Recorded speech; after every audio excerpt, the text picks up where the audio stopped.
Émotionnel ou rationnel, en accord ou à l'opposé. Les rencontres de l'heure. C'est le moment de retrouver Nick Payne. Avec Nick Payne, on va parler de la cérémonie d'ouverture des JO et on va revenir aussi sur les déclarations de Donald Trump quand il a dit devant un parterre de groupes chrétiens, si jamais vous votez pour moi, ben vous aurez plus à vous en faire là, dans 4 ans, tout va bien se passer, comme on dit. On va en parler avec Nick Payne. Qu'est-ce que ça veut dire tout ça? Est-ce qu'on doit s'inquiéter justement pour la démocratie ou au contraire, on a compris tout croche? Nick Payne, bonjour.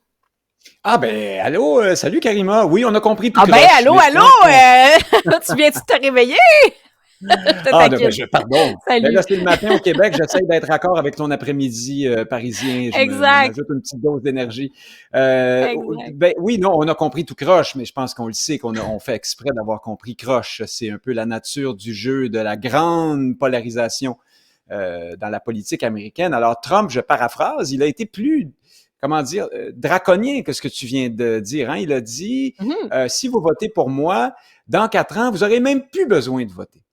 Ah, Exact. évidemment, tous ceux qui crient à la dystopie de Handmaid's Tale qui va devenir réelle dans quelques années à cause de Trump, la dictature qui s'en vient, on dit, ah, vous voyez, c'est le signe que le candidat républicain nous prépare un monde dictatorial. Mais évidemment, c'est pas ça qu'il voulait dire, ce bon monsieur Trump. Il voulait dire que vous êtes chrétien, vous êtes préoccupé par un certain nombre de questions. Je pense par exemple à l'avortement. Mais moi, là, je vais tout vous régler ça tellement que dans 4 ans, ce sera même plus nécessaire de voter. C'est bien évidemment ce qu'il voulait dire, Trump. En tout cas, je ne suis pas dans sa peau, mais rien ne permet de penser qu'il a voulu dire autre chose que cela. Mais évidemment, dans l'univers hyper polarisé, puis dans le jeu politique, puis dans le traitement médiatique aussi hein, de la politique américaine, notamment ici au Québec, où il y a un assez fort penchant démocrate. Il faut voir comme tout le monde est très, très, très excité par la Kamala Manie, qui n'existe pas vraiment dans la réalité, mais qui est forte dans un certain, disons, courant médiatico-culturel, on va dire ça comme ça. Mais là, évidemment, chez tout ce monde-là, il fallait voir la dictature qui pointait le bout de son nez dans cette déclaration de M. Trump. Il y a plein de façons et de raisons de critiquer cet homme qui dit, je me répète, mais qui dit tout sur à peu près, qui dit n'importe quoi sur à peu près tout, presque tout le temps. Je m'enfarge moi-même dans ma formule tellement je suis habitué de la dire jusqu'à la désapprendre. Mais donc, on peut critiquer, mais là-dessus, franchement, il faut pas charrier là. Trump, Mais, non, il n'annonçait pas la dictature. Je ne crois pas, en tout cas. mais Nick, je veux qu'on l'écoute justement. On va Ah l'écouter oui, mot pour mot. c'est Comme ça, toujours on va du pouvoir bonbon. revenir là. C'est ça, on va pouvoir revenir là-dessus, puis comment justement on peut interpréter tout ça. Donc, on va écouter Donald Trump. You won't have to do it anymore. 4 more years, you know what? It'll be fixed. It'll be fine. You won't have to vote anymore, my beautiful Christians. I love you, Christians. I'm a Christian. I love you. Get out. You got to get out and vote. In 4 years, you don't have to vote again. We'll have it fixed so good you're not going to have to vote. OK, mais Ouais. en même temps, on reconnaît le style Trump, mais en même temps, il y a deux choses. C'est-à-dire qu'il y a une résonance avec l'argumentaire, si tu veux, des démocrates qui disent, en fait, qui basent toutes leurs attaques en ce moment sur le fait que Donald Trump est une menace pour la démocratie. C'est ça l'angle, en fait, l'angle Ouais. principal d'attaque pour les démocrates. Donc, une phrase comme celle-là, c'est du bonbon. On peut se dire, est-ce que Ah Donald oui. Trump, bon, c'est ce qu'il fait, puis justement, il lance une phrase comme celle-là, il veut jouer avec tout ça. Est-ce que on doit le comprendre comme tel? Tu sais, il y a quand même cet aspect-là, je te dirais. Et d'un autre côté, on pourrait dire, OK, peut-être que c'est pas ça, mais c'est pas plus rassurant parce que s'il s'adresse à des groupes chrétiens, qu'est-ce qu'il veut dire par là? Est-ce que d'un certain point de vue, par exemple, sur l'avortement, sur l'accès à l'avortement ou d'autres choses, est-ce qu'il va vouloir restreindre certains droits encore plus? Donc, ça alimente aussi la machine. Oui, ben c'est un marchand de tapis, Monsieur Trump, un peu plus, puis il nous disait votez, c'est 2 pour 1, hein, seulement 19,99, puis dans 4 ans, vous aurez déjà voté une fois. Enfin, on a bien vu Trump, là. Tu as raison de parler des démocrates, évidemment. J'oubliais, ce sont les principaux intéressés. Ils sont les premiers à avoir récupéré cette déclaration pour dire, vous voyez, l'horreur s'en vient. Tu mets le doigt sur le véritable point sensible dans cette déclaration, c'est quel est le programme derrière ça? Qu'est-ce que ça veut dire? Que veut-il dire? Ben, moi aussi, j'évoquais l'avortement.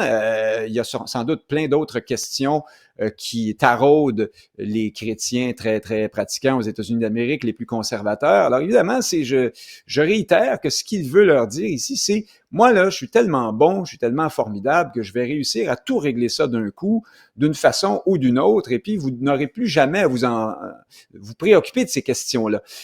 Entre ça et voir l'arrivée de la dictature, vraiment, là, je trouve qu'il faut pousser le bouchon très loin. Mais c'est vrai que ça sous-entend un programme très, très, très conservateur et compatible avec les aspirations des gens qui sont les plus fervents religieux chrétiens. Donc là, oui, on peut critiquer là-dessus, on peut se perdre en conjecture là-dessus et se demander ce que ça veut bien dire, mais la dictature, c'est autre chose et franchement, faut pas exagérer. Je le répète. Alors c'est vrai qu'il y a je pense qu'il y a une bonne façon de s'inquiéter de ce propos-là si on est soi-même plus progressiste, par exemple, mais il y a une façon parfaitement démagogue et partisane de le faire, et c'est de dire, vous voyez, la dictature s'en vient. Mhm. Donc, bon, et ça rappelle aussi à quel point aux États-Unis, mais de plus en plus, c'est comme ça aussi dans d'autres pays, notamment, Ah, bon, au Canada, où on va segmenter l'électorat. Il y a ça aussi. mhm. On va parler de l'électorat, bon, hispanophone, l'électorat afro-américain. On va parler de l'électorat, les évangélistes aussi, hein. Ça fait partie aussi de cette segmentation maintenant de l'électorat et on va aller les chercher un par un pour faire des gains. On va Et revenir au sur Canada, on oui, connaît depuis longtemps, hein, parler d'un côté de la bouche en anglais et d'un autre côté de la bouche en français. On est même les inventeurs de ce procédé. Alors, on a oui, l'expérience là-dedans. absolument. Et on va revenir sur la cérémonie d'ouverture des Jeux olympiques. Tu l'as regardé et tu es au fait aussi de toutes les polémiques. Qu'est-ce que tu en as pensé, Nick? Ben d'abord, c'était magnifique, hein? C'était presque stupéfiant parfois d'innovation comparé à ce que c'est Hmm. d'habitude, ces cérémonies-là. La Ça, c'est scène qui sert incroyable. de Ça, c'est voilà. Ben le oui. génie français, là. Le génie français, le talent des Français pour faire du beau aussi, hein, avec bon goût souvent. Et puis quand tu as Paris comme matériel, c'est difficile de faire laid en même temps. Comme matériel, sinon même comme personnage principal à bien des égards. Évidemment, la fin avec Céline Dion, tout ça, mais pas que. Il a pris en parler pendant 1 heure, là, d'un point de vue seulement artistique de cette cérémonie. Franchement, réussi, il faut le dire. Après, certains y ont vu une sorte d'énorme blasphème intégral sur plein de questions, hein, parce qu'il y avait cette bonne grosse dose de wokisme bien dégoulinant avec les femmes à barbe, les obèses morbides, les racisés, les queers, les drag queens et tout ça. C'était vraiment, on cochait toutes les cases de ce néo-progressisme très, très en vogue. Et d'ailleurs, cette obsession, hein, pour le sexe qui est très particulier à bien des religions, et la religion woke ne fait pas exception, mais ce sexe codifié, policé, acceptable seulement dans un corridor très, très, très précis duquel il ne faut pas sortir. Alors évidemment, on n'a pas vu d'hommes blancs, d'hommes hétérosexuels ordinaires là-dedans, là, hein, surtout pas. Par contre, il y avait le ménage à trois qui a choqué bien des gens. La cérémonie a été censurée dans différents pays, hein, d'ailleurs, à cet égard. Moi, je pense que l'art, alors s'il y a un lieu pour transgresser, bousculer les codes, c'est bien l'art. Je ne vais pas me plaindre de ça. À une époque aussi où on se plaint d'un certain délit de blasphème qui a été réinstauré au profit d'une mouvance religieuse en particulier, je ne vais pas me plaindre non plus qu'on s'amuse ou qu'on joue un peu avec les codes de la religion, là, sans vouloir rentrer dans le débat sur la scène de Vinci. Est-ce que c'était ou non la... Les codes d'une religion. Ben oui, mais j'y arrive. Ben voilà, c'est ça le Il y a wokisme ça aussi. aussi. Alors On peut se moquer à condition ou caricaturer ou pervertir, transgresser, à condition que ce soit la religion chrétienne. Alors, peux-tu imaginer l'ombre du début du commencement d'une amorce de ce qu'on a fait là s'il avait fallu que ça touche l'islam? Mon Dieu, tout le monde serait tombé dans les pommes et ouais, ça aurait été une catastrophe. Alors évidemment, ma critique est là, c'est que c'est ce wokisme vraiment pur jus là, chimiquement pur auquel on a assisté avec toutes ces incohérences, et puis à travers lui aussi l'américanisation, hein, c'est-à-dire est-ce qu'on veut vraiment que la France et Paris soient ben voilà une Amérique comme les autres, comme il y en a partout en Occident maintenant, qui veut faire inclusif avec les couleurs de peau machin, et les obsessions, les névroses même typiquement anglo-américaines. Je reviens à la normalisation du surpoids morbide, là, ça c'est vraiment quelque chose de très états-unien. Les Français n'ont pas besoin de ce discours-là, mais enfin, qu'importe. Alors oui, je comprends ceux qui ont été choqués parce que la transgression, qui est une façade, en fait, on n'a rien transgressé du tout. C'était hyper conformiste comme cérémonie prétendument inclusive, là. Ben, elle est, cette transgression-là, à sens unique, totalement. Et ça, c'est la marque du wokisme. C'est bien dommage. Et moi aussi, je trouvais ça un peu tannant. Bon, après, je reviens, mais je termine là-dessus. Du point de vue artistique, je m'en fous. Moi, ça me va complètement. Philippe Catherine déguisé en Schtroumpf qui fait Bacchus. Bon, c'était drôle. À la limite, on peut discuter du bon goût ou du mauvais goût de la chose, mais disons que ça conférait un caractère audacieux à l'exercice et ça me va. Mais si on regarde ça de l'angle du wokisme forcené, là, c'est un peu plus plate de mon point de vue.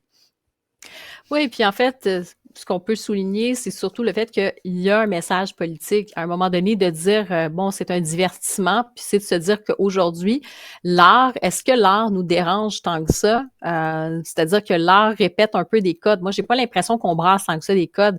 La question de la fluidité du genre, ça fait des années qu'on est là-dedans. La question, tu sais, mettre, bon, la diversité, le queerness et tout ça, je pense pas que c'est nouveau. Est-ce que ça brasse tant que ça les codes? Moi, je trouve que c'est plutôt, en fait, la norme artistique aujourd'hui. Ah oui. Est-ce qu'il y a d'autres codes? C'est sans balayer tout ça, mais est-ce qu'il y a d'autres codes un jour qui vont être brassés? Puis ce sera peut-être la prochaine génération.